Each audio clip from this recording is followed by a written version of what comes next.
मैं हूं मोहम्मद राशिद कुरैशी और आप देख रहे हैं मेरा YouTube channel exam conversation with M Rashid. आज हम ईटा का पीएचडी पोस्ट के लिए लिया गया पेपर सॉल्व करेंगे। उसमें हम पहले मैथमेटिक्स पोर्शन को सॉल्व करते हैं। आइए चलते हैं एमसीक्यूज की जानिब।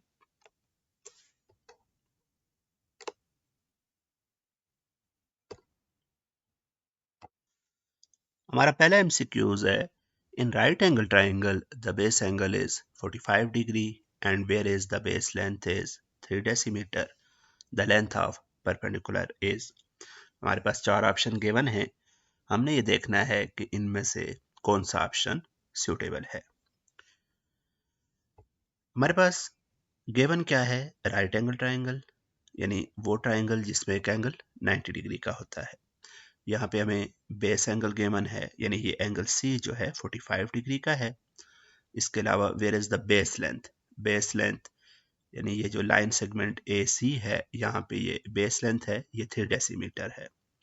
हमें क्या बताना है, लेंथ ऑफ परपेंडिकुलर, यानी ये लाइन सेगमेंट जो ए बी है इसकी वैल्यू हमें बतानी है। इस एमसीक्यूज को हल करने के एक से ज्यादा तरीके हैं। एक आसान तरीका ये है कि एक थ्योरम है हमारे पास, उसका इस्तेमाल हम यहाँ पे करेंगे। वो थ्योरम कुछ यूं है कि अगर किसी ट्राइंगल के अंदर कोई से दो एंगल इक्वल हों तो उसके जो सामने वाली, उन एंगल के सामने वाली जो साइड्स हैं वो भी लेंथ में इक्वल होंगी।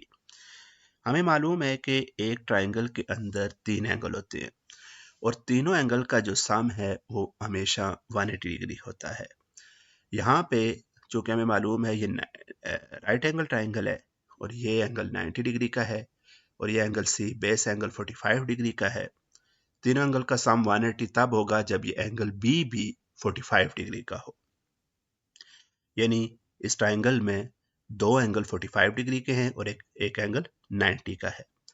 अब चूंकि दो एंगल दो एंगल इक्वल आ रहे हैं बी और सी, तो इस थ्योरम को जब हम इस्तेमाल करेंगे उसके मुताबिक चूंकि दोनों एंगल इक्वल हैं तो इनकी अपोजिट साइड्स भी लेंथ में इक्वल होंगी, यानी 45 के सामने वाली साइड और इस 45 के सामने वाली साइड लेंथ में इक्वल होंगी। तो हमारा जो आंसर होगा वो होगा 3 डेसीमीटर। एक दूसरा तरीका इस थ्योरम को सॉल्व करने का ये है कि पाइथागोरस थ्योरम का इस्तेमाल कर लिया जाए। पाइथागोरस थ्योरम ये कहता है कि राइट एंगल ट्राइंगल के अंदर हाइपोटेन्यूज का स्क्वायर इक्वल होता है base square plus perpendicular square के। इस थ्योरम को भी यूज करके हम ये वैल्यू फाइंड आउट कर सकते हैं। नेक्स्ट एमसीक्यूज की जानिब जाते हैं। नेक्स्ट एमसीक्यू है, decimal form of 143 to the base 8 is. 143 base 8 में है, इसको हमने कन्वर्ट करना है बेस 10 में। इसको कन्वर्ट करने का तरीका ये है कि बेस 8 में जो डिजिट्स दिए गए हैं उनमें से हर डिजिट को पहले 8 से मल्टीप्लाई कर लें, और जैसा कि यहाँ पे किया गया है 8 मल्टीप्लाई बाय 3, फिर 8 मल्टीप्लाई बाय 4, फिर 8 मल्टीप्लाई बाय 1, और फिर उनको राइट से लेफ्ट साइड की तरफ जाते हुए पावर असाइन कर दें। और ये पावर जब असाइन करेंगे, 8 को पावर असाइन करना है और ये 0 से स्टार्ट करेंगे। यहाँ पे जिस तरह 8 पावर 0, फिर 8 को पावर 1 और फिर 8 पावर 2। अब हम इसको सॉल्व करेंगे। कोई भी नंबर जिसकी पावर 0 हो वो 1 के इक्वल होता है, तो 1 मल्टीप्लाई बाय 3, यहाँ पे 8 पावर 1 है तो 8 ही रहेगा, और यहाँ 8 पावर 2 है तो 8 पावर 2 64 होता है। तो इन सबको मल्टीप्लाई करेंगे और फिर ऐड कर लेंगे, जिस तरह यहाँ पे सामने सॉल्व किया हुआ आप देख सकते हैं। तो हमारे पास जो आंसर आएगा वो 99 होगा, यानी 143 बेस 8 ये इक्वल होगा डेसिमल में 90, डेसिमल फॉर्म में 99 के।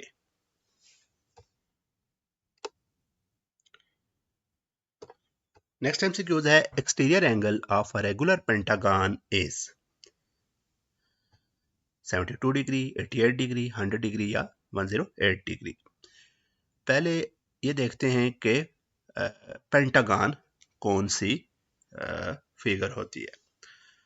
पेंटागन वो फिगर है जिसकी 5 साइड हों, ऐसी फिगर जिसकी 5 साइड हो उसे हम पेंटागन कहते हैं। और अगर वो साइड्स लेंथ में इक्वल हों तो फिर वो रेगुलर पेंटागन कहलाएगी। हमने यहाँ पे एक्सटीरियर एंगल बताना है रेगुलर पेंटागन का। हमारे पास फार्मूला है एक्सटीरियर एंगल किसी भी पॉलीगॉन का, रेगुलर पॉलीगॉन का एक्सटीरियर एंगल फाइंड करने का, वो है 360 डिग्री डिवाइड बाय n, और n यहाँ पे नंबर ऑफ साइड्स हैं। जो कि हम पेंटागन को स्टडी कर रहे हैं, पेंटागन से रिलेटेड हमारा क्वेश्चन है, तो पेंटागन में 5 साइड्स होती हैं, तो लिहाजा हम यहाँ 360 को 5 से डिवाइड करेंगे तो हमारे पास exterior angle of regular pentagon आ जाएगा जो कि 72 डिग्री है। नेक्स्ट क्वेश्चन है log of 25 to the base 6 minus 2 log of 5 to the base 6 is equal to log of a to the base 6। यहाँ पे हमें a की वैल्यू फाइंड आउट करना है। इसको हम सॉल्व करते हैं। 25 को हम यहाँ पे लिख सकते हैं 5 पावर 2, जो कि 5 पावर 2 25 के ही इक्वल है। तो एक स्टेप में हमने यूं कर लिया कि बाकी हमने वैसे ही लिखे रहने दिया, यहाँ पे सिर्फ 25 को 5 पावर 2 लिख लिया। नेक्स्ट स्टेप में हम लॉग का रूल अप्लाई करेंगे। लॉगरिथम का रूल है कि log of a power b हो तो b log of a power b equal होगा b log ऑफ a के। यानी ये जो पावर है ये शुरू में log के साथ मल्टीप्लाई हो जाती है। यहाँ पर ये जो 5 की पावर 2 है ये log के शुरू में log से मल्टीप्लाई हो जाएगी। अब हम देखते हैं कि यहाँ पे हमारे पास यहाँ पर भी 2 log of 5 to the base 6 है और यहाँ पर भी 2 log of 5 to the base 6 है, दरमियान में साइन माइनस का है। तो इसमें से जब इसको माइनस करेंगे तो हमारे पास आंसर 0 आ जाएगा, यानी log of a to the base 6 equal है 0 के। ये हमारे पास लॉगरिथमिक फॉर्म में लिखा हुआ है। इसको हम एक्सपोनेंशियल फॉर्म में अगर लिखें तो हम ऐसा लिखेंगे कि यहाँ पर ये 6 बेस है और इस साइड पे ये जो 0 है ये इसकी पावर बनेगी इक्वल टू a, यानी ये लॉगरिथमिक फॉर्म को एक्सपोनेंशियल फॉर्म में लिखने का तरीका है। तो हमें मालूम है कि कोई भी नंबर जिसकी पावर 0 हो वो 1 के इक्वल होता है। तो यहाँ पर चूंकि 6 पावर 0 है जो कि 1 के इक्वल है तो a की वैल्यू 1 आ जाएगी, लिहाजा हमारा ट्रू ऑप्शन है 1। नेक्स्ट एमसीक्यू है a polynomial having dash terms is called trinomial. यहाँ पे ट्रू ऑप्शन है 3।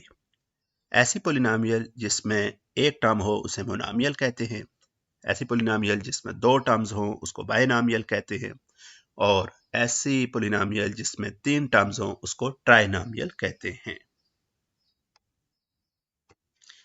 नेक्स्ट एमसीक्यूज है on a line two supplementary angles are in the ratio of 5:1, the two angles will be 20 and 70 degree, 120 and 60 degree, 150 and 30 degree, none of the above।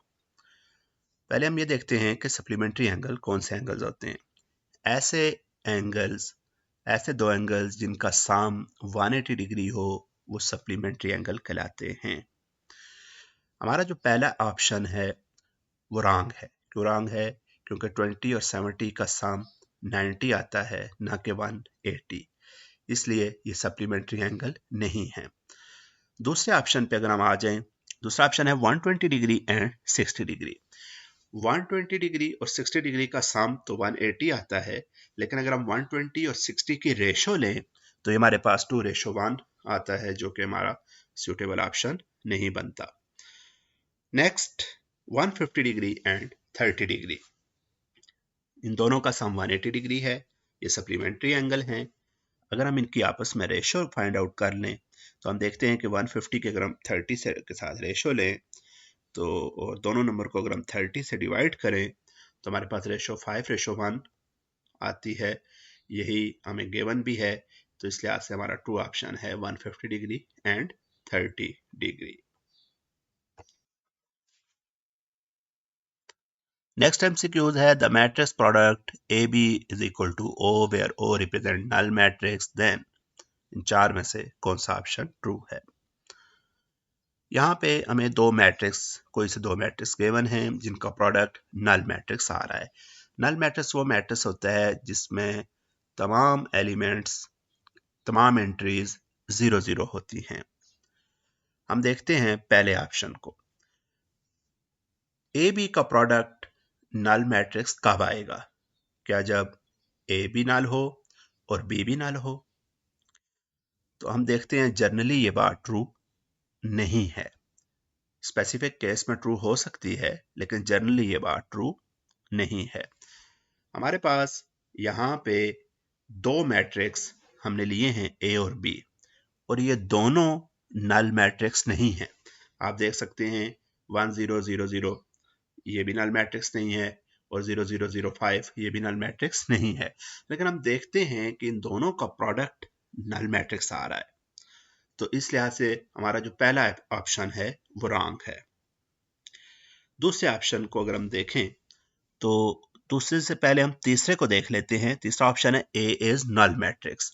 अगर ए नल हो तो क्या A B का product नल आएगा?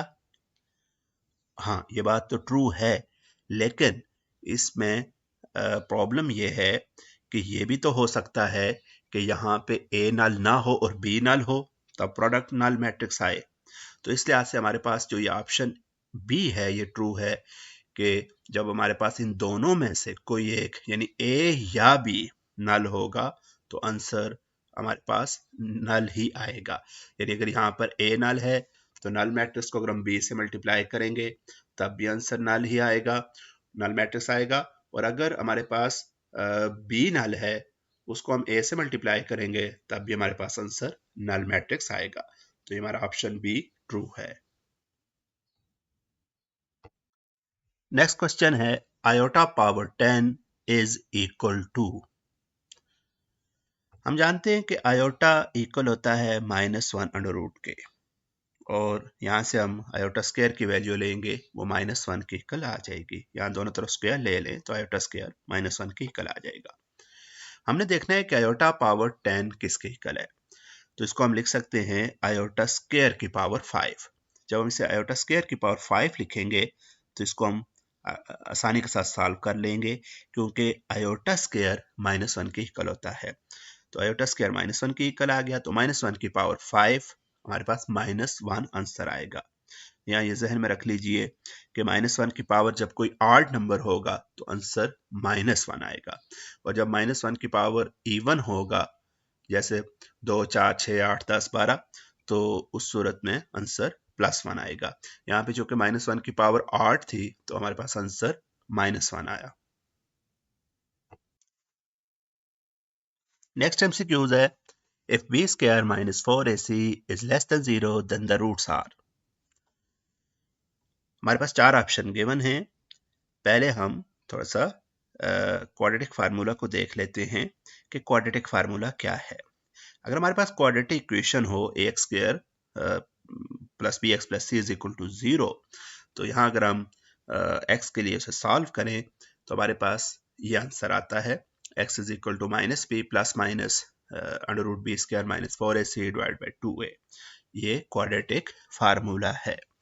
इसमें ये जो स्क्वायर रूट के अंदर जो फैक्टर है बी स्क्वायर माइनस 4ac, ये डिस्क्रिमिनेंट कहलाता है। ये हमारे लिए बहुत इंपॉर्टेंट है। हम किसी भी क्वाड्रेटिक इक्वेशन को कंप्लीटली सॉल्व किए बगैर सिर्फ डिस्क्रिमिनेंट की मदद से हम ये बता सकते हैं कि इस क्वाड्रेटिक इक्वेशन के जो रूट्स होंगे उनकी नेचर क्या होगी, आया कि वो इमेजिनरी होंगे या रियल होंगे। अगर रियल हैं तो फिर उनमें रैशनल होंगे या इररेशनल होंगे, इक्वल होंगे या अनइक्वल रूट्स होंगे। तो जब डिस्क्रिमिनेंट यानी बी स्क्वायर माइनस 4ac की वैल्यू लेस देन 0 होगी तो रूट्स इमेजिनरी होंगे, और जब बी स्क्वायर माइनस 4ac की value greater than or equal to 0 होगी तो उसका रूट्स रियल होंगे। यहाँ हमारे पास गिवन ये है कि बी स्क्वायर माइनस 4ac की वैल्यू लेस देन 0 है, तो फिर रूट्स हमारे पास इमेजिनरी होंगे और अनइक्वल होंगे। इस वीडियो के साथ आज इतना ही काफ़ी है। इंशाल्लाह नेक्स्ट वीडियो के साथ हाजिर होते हैं।